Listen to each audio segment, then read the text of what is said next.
order to sustain the environment, it must be properly planned, designed and conducive for people to live and work with a proper landscaping that does not pose a threat to the lives of the people.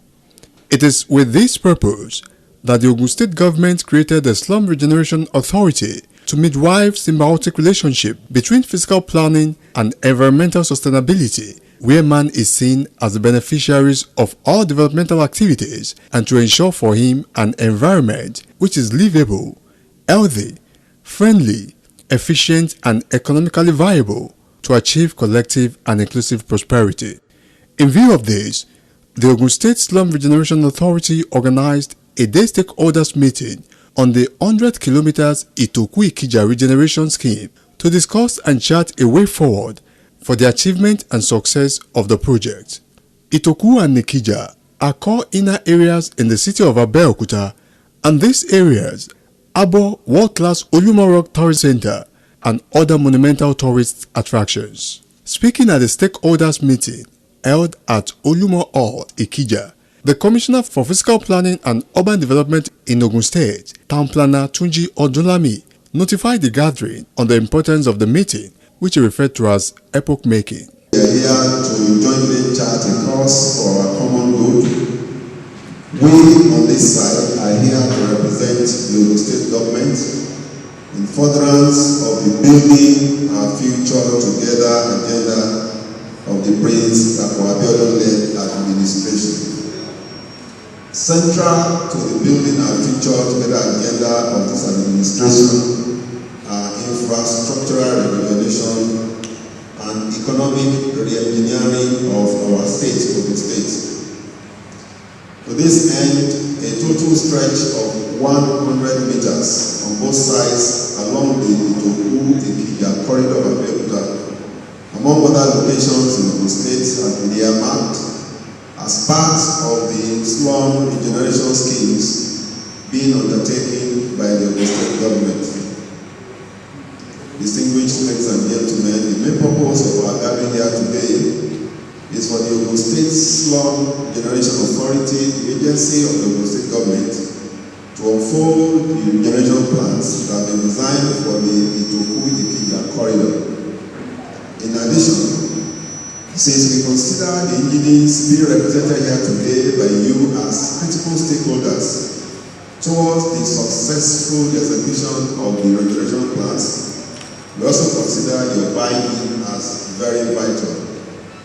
Without doubt, the regeneration being proposed for this axis will not only add to the aesthetic appeal of the area, but also will help to revitalize the socio-economic landscape through increased trade and commercial activities, as well as complementing the tourism appeal of the Olumo Rock Forest Complex in the area. Town Planner Odunlami gave more insight into the vision of the state government on slum regeneration as it concerns Itoku and Ikija axis. Ogun State, is characterized by a lot of our big old towns. You can mention all of them. There are so many in Ogun State here, like many other southwestern states. But you see, these towns are almost dying. If you go there, they look sleepy, and they are characterized by all these old areas that are crying for attention. And that is why that agency was set up. And it was actually one of the mandates that the governor gave me. I can use that position, to be here to come and see that. Look, all these are towns that are looking dead and dirty. Go and look at what you can do about them to make them, more attractive. People will feel that they belong, to the modern generation in terms of facilities and amenities in them. So that agency was created. So the agency will go out and look at specific areas and use certain parameters to qualify them to see whether they are due for slum regeneration. So one of the areas that agency identified was that Itoku in the Ikija area. But it's not, you would ask, why that place? The peculiarity of the why not? The peculiarity of the place is because we have identified it as a tourism area. Now, for three or four or five different landmarks, you have the Adire Mall, which is now international focus. You know, you want to buy Adore, want to do anything, go to Adore Mall, and that is the approach to that place. The entrance. Entrance. Now there is this modern road that has just been built. You know, you can imagine that kind of a road, that place. That road is like worthless with the kind of, you know, the environment where it is. So you need to leverage on that road and really make it an economic, catalyst for that area. So after looking at the Adore Mall, next we just looked at Shodeke's senator, Shodeke, with the history of the Egbas of Shodeke. Now you now look to your left, as you go on that road, you see the Kobiti Central Mosque. It has history behind it. And then you look on the right, you see Olumorok. And then you move further down, you see that Holy Trinity with those three, those are iconic things. And people come to Adore Mall, Olumorok, every day. But you know what? You just drive there, spend 2 hours, and they leave. There is really nothing to keep them there to even stay overnight. And that's the kind of thing you find over the world. They do small things and they blow it out and they make you stay overnight. And so we think that since those things are there, we should leverage on those things and the new road that is being done, and then begin to make a difference in the life of that area. Odulami also explained some benefits of the proposed development. We expect, boutique hotels, hotels that are not too big, not too flamboyant. Maybe we call them 2-star hotels that people can stay, maybe in, or bread and breakfast, or something you can buy out and go and cook inside the place, And then you wake up in the morning, you look out and you look at Olumorok. I'm going to climb it today. You want to go to Adore Mall. I want to go around there. You have eateries. You have Ofada Pavilion. People go there, it's Ofada, real Ofada, pavilion. A lot of, things like Kokoro and bad things. A lot of spaces where you can do those things. Okay. And then you have petrol filling stations. You have, what do they call this thing where people sit down and have nice time? Like a park. A park, this thing where people go in the evening now and they have a nice time. What do they call? Cinema. No, not cinema. No, you can have cinema. They can have, where people go in now and watch TV and then they have fun. They drink. They have anything they call it. You can have a lot of those things there. And they drink pepper soup and nightlife. And people will come there. Okay, they won't go back. They won't go that same day. They will plan their holiday. And they can spend 2-3 days and use that particular place to go around the entire place, so even go out of Abeokuta and then come back there. You know what's going to happen? They are going to drop money for that, and it's going to bring revenue both to that area, to the state, to the local government, and to people who are entrepreneurs. Town planner Odulami assured the stakeholders of the prompt completion and construction of necessary infrastructural needs in the area. Let me assure all stakeholders that the administration of Prince Abeokuta is committed even more to the distribution of infrastructure projects across the length and breadth of Ogun State. More importantly, the regeneration plans for the two-quick axis will be a mirage without a complementary road network in the area. It is for this reason that a recommendation for the completion of the ongoing construction of the road through the corridor is part and parcel of the regeneration plans for the area. Let me state locally that the regeneration plans do not entail taking the lands of the people in this area. Rather, the regeneration plans will only guide the indigenes who may wish to develop their family properties, as well as private developers intending to put up buildings in the area. It therefore solicited for cooperation of all stakeholders for the success of the project. It is pertinent to remind us that we all need to come together as critical stakeholders in these regeneration plans to boost the socio-economic development of the area and to sustain the landmark achievements in the areas of infrastructure development and economic revitalization by the state government in the last 3.5 years. when we do this that we will take our dear state to desirous heights. The acting general manager, Ogun State Slum Regeneration Authority, Town Planner Abiola Ayodele, also lent a voice on the proposed plan for the regeneration of the axis and the regeneration plans of the Prince Dapo Abiodun's administration to them.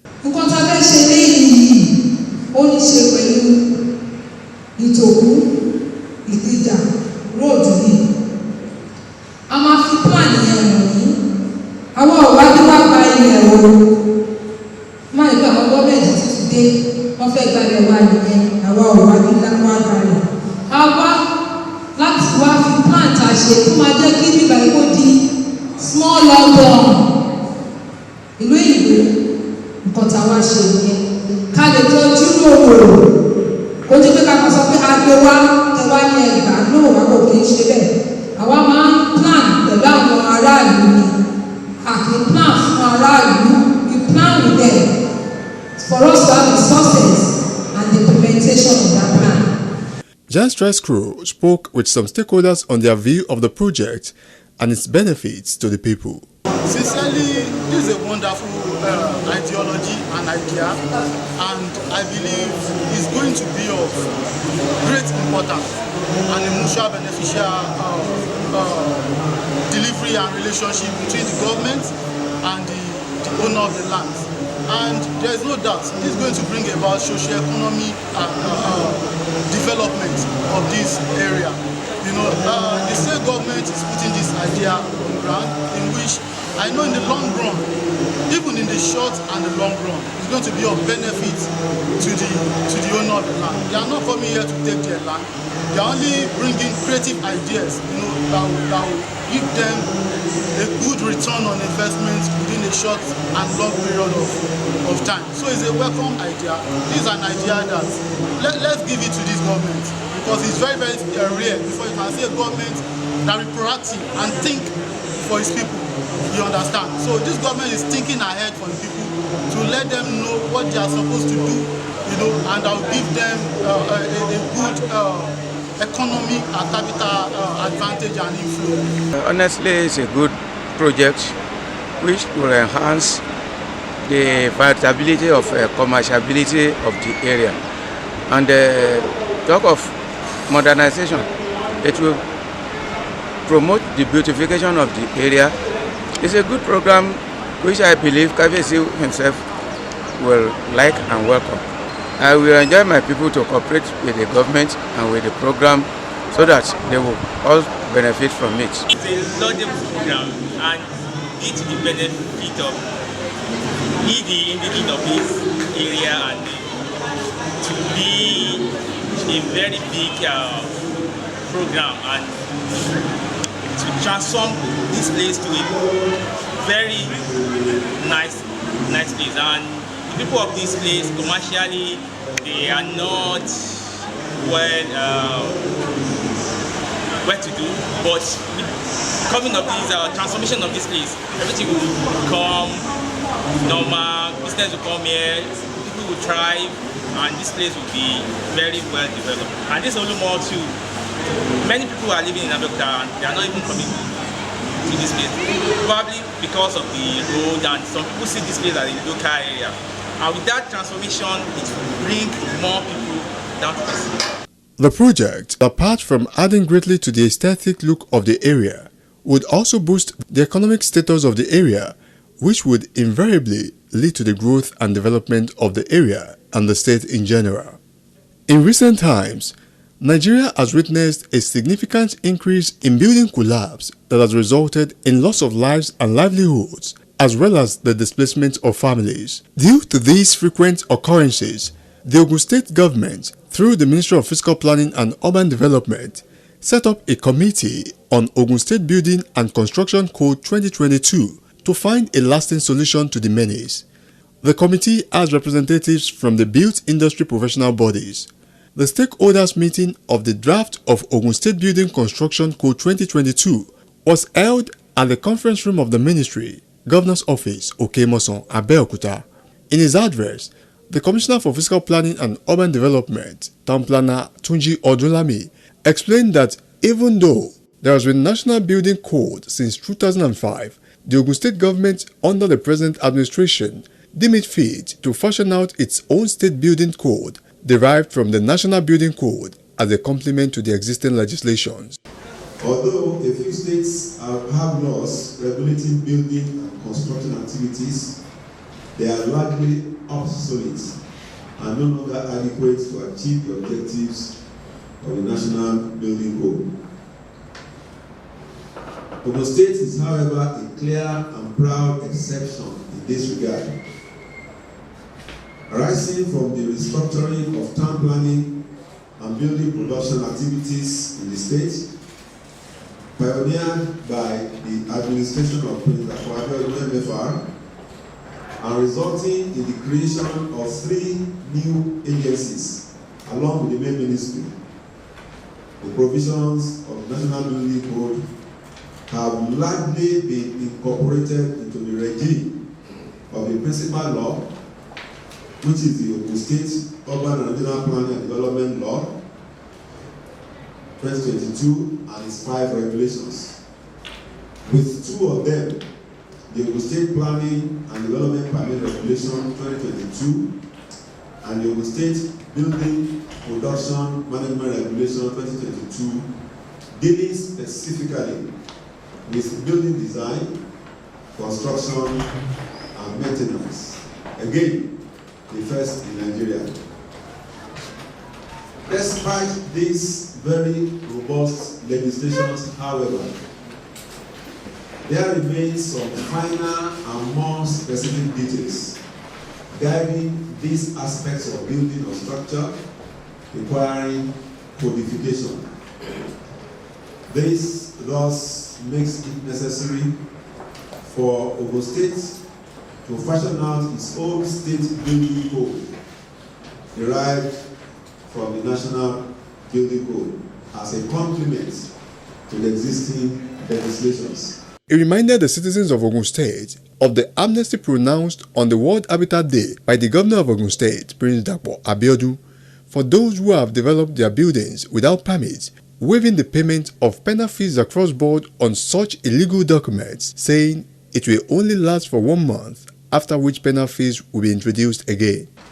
I want to seize this opportunity to remind the citizens of Ogun State of the magnanimity of His Excellency Prince Abeokuta MFR, which he demonstrated on the 4th of October 2022 during the celebration of the 2022 World Habitat Day, where he pronounced amnesty for those who have developed their buildings without planning permits by waiving the payment of penal fees across board on such illegal developments. This amnesty is for a period of 1 month, during which all those who are built without planning permits are encouraged to approach any of our 22 zonal planning offices and the headquarters at Okemosi to submit their applications with all required documents in order to obtain their planning permits. This also extends to those who have been issued bills to pay penal fees but are yet to pay. Some of the stakeholders spoke with giant strides. The code is all about building and construction codes in the state, and this code, if actually come out to be put to use in the state, will go a long way elevating this issue of building collapse and controlling the practice of the profession to a very acceptable standard. We have all witnessed collapse here and there in the recent past, not peculiar to our state, but throughout the country in Nigeria. And you see that when something like that happens, we have to find a way to at least put a stop to it. Thank God when the National Building Code was drafted and it assisted in reducing, if not eliminating, the issue of collapse So each state is also supposed to look inward, at least, to ensure that they have a law in place that will guide and guide them in the construction industry within the state, to ensure that we have a built environment that is devoid of collapse, and so on and so forth. In another development, effort has been put in top gear to reduce to the barest minimum the menace of illicit drug abuse and trafficking. Little wonder that the Ogun State Drug Control Committee was inaugurated with the wife of Ogun State Governor, Mrs. Bamidele Abeokuta, as the chairperson. The committee members were nominated by their respective organizations, knowing they possess the required passion, education, and capacities to support and work assiduously with the chairperson of SDCC to ensure she actualizes the enormous mandate vested on her and to rightfully position the gateway state among the committee of states that have zero tolerance for organized crime and illicit drug trafficking. Members of the committee were drawn from both state and federal agencies. Speaking at the event, the wife of Ogun State Governor, who also is the War Against Drug Abuse Ambassador, Mrs. Bamidele Abeokuta, said the need to establish the State Drug Control Committee is very essential as a result of the alarming rate at which drug abuse is prevalent in the country today. The need to establish the State Drug Control Committee is very critical because we are currently witnessing an alarming prevalence in the use of dangerous narcotics and psychotropic substances by many people, both young and old. Speak of the statistics that the commandant gave us, that people from the age of 15 to 64 are the ones that use drugs most in this country, and we must act quickly to curb this trend before it's too late. Consequently, this meeting is the first step to actualizing many of the solutions proposed in the National Drug Control Master Plan, the NDC-NP 2021 to 2025, which will be rolled out strategically very soon. The plan contains 4 strategic pillars that culminate in an integrated multi-sectoral strategic and operational plan to comprehensively address drug issues in this country. Mrs. Abeokuta encouraged the committee to take up the task with utmost importance, as they will be required to work with master plan that covers strategic plans that tackle drug issues in the country. You have all been nominated to be on this committee, not just to make up the numbers, but because of the strategic positioning of the NTA you represent. Each one of you has a vantage position, so your recommendations will be invaluable to us. Through this committee, we are strengthening the prevention and treatment of substance abuse, including narcotic drug abuse and harmful use of alcohol, in line with the Sustainable Development Goal 3. Ultimately, we hope to improve the health and security for everyone in the state, and we believe that by working together, they will be attainable by the grace of God. The NDLEA State Commandant, Mrs. Ibinabo Achi Abia, while enumerating the functions of the newly inaugurated committee, stated that survey has found out that a total of almost 3 million persons were suffering from some forms of drug use disorder. First is to develop and domesticate formidable social advocacy, designed to get every Ogun State person involved in the task of ridding the state of drug abuse and trafficking of illicit substances. To launch a targeted law against drug abuse and illicit trafficking by establishing local government drug control committees down to the wards, the committee shall identify and induct persons of rigorous learning and character as moral ambassador and adopt them as eminent personalities in the State Drug Control Committee of Ogun State. Just Rice caught up with some members of the committee. The primary purpose and duty of government is for the welfare and security of the people. And that is why this program we have come to do is, drug control, prevention. Is like addressing the issue from the source.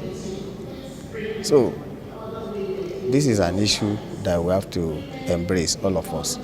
By embracing this thing, I'm trying to address the issue from the source. It's lessening our own problem as a security and safety agency. So what my agency will bring to the table is we have discovered there is no enforcement.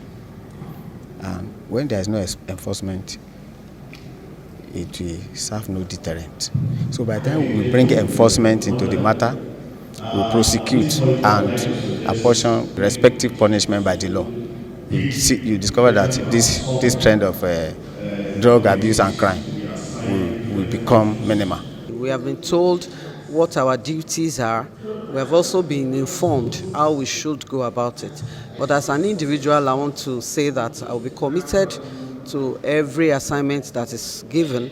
And like I said, as a youth ambassador, I will ensure that every youth around me is sensitized by letting them know the disadvantages that are inherent in the usage of drugs.